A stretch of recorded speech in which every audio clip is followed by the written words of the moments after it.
દમણ દીવ ભાજપ સંગઠન દ્વારા આજ રોજ 13 માર્ચના રોજે દમણ જિલ્લા પંચાયતના પ્રમુખ સુરેશ ઉર્ફ સુખા પટેલને પ્રદેશ કાર્યાલય ખાતે નોતરું આપવામાં આવ્યું હતું। દમણ દીવ ભાજપ સંગઠન દ્વારા આપવામાં આવેલા આમંત્રણને માન આપી દમણ જિલ્લા પંચાયતના પ્રમુખ સુરેશ ઉર્ફ સુખા પટેલે આજે 13 માર્ચના રોજે બપોરે પ્રદેશ કાર્યાલય ખાતે જઈ ભાજપના સંગઠનના હોદ્દેદારો સાથે 1-to-1 બેઠક કરી હતી, જેમાં મુખ્ય તત્વે આગામી લોકસભાની ચૂંટણીમાં દમણ દીવ ભાજપની બેઠકની દાવેદારીની યાદી હાલમાં બનાવવામાં આવી રહી છે, જે યાદીમાં દમણ જિલ્લા પંચાયત પ્રમુખ સુરેશ ઉર્ફ સુખા પટેલના નામનો પણ સમાવેશ કરવામાં આવે અને તેમની ઈચ્છા અનુસાર યાદીમાં તેમનું નામનો સમાવેશ થાય એવો આગ્રહ ભાજપ સંગઠન દ્વારા રાખવામાં આવ્યો હતો। જોકે આજની બેઠકમાં દમણ જિલ્લા પંચાયતના પ્રમુખ સુરેશ પટેલે ભાજપ સંગઠનને જણાવ્યું કે આવતીકાલે 14મી માર્ચ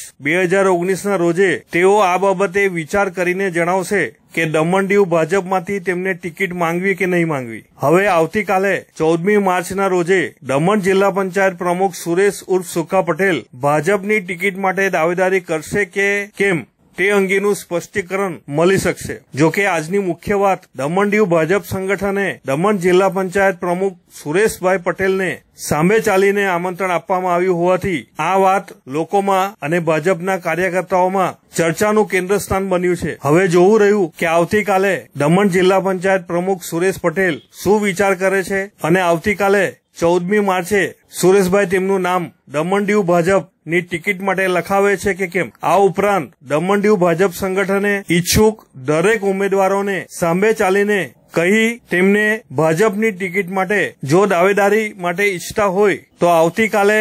14મી માર્ચ સુધીમાં તેઓ આવેદનપત્ર આપી તેમના નામનો સમાવેશ કરી શકશે। કારણ 15 માસથી હોળાષ્ટકના કારણે કમૂરતા હોવાથી દમણ દીવ ભાજપે 14મી માર્ચ સુધીમાં સંભવિત તમામ ઉમેદવારોની નામોની યાદી બનાવી ઉપલા સંગઠનના હોદ્દેદારોને આપવામાં આવશે એવી માહિતી મળી રહી છે। મળતી માહિતી અનુસાર દમણ દીવ ભાજપની ટિકિટની દાવેદારીના રેસમાં પ્રથમ નામ સાંસદ લાલુભાઈ પટેલ, સુરેશ ઉર્ફ સુખાભાઈ પટેલ, વિશાલ ટંડેલ, મનોજભાઈ નાયક અને નવીન રમણભાઈ પટેલનું નામ બહાર આવે એવી હાલ માહિતી મળી રહી છે।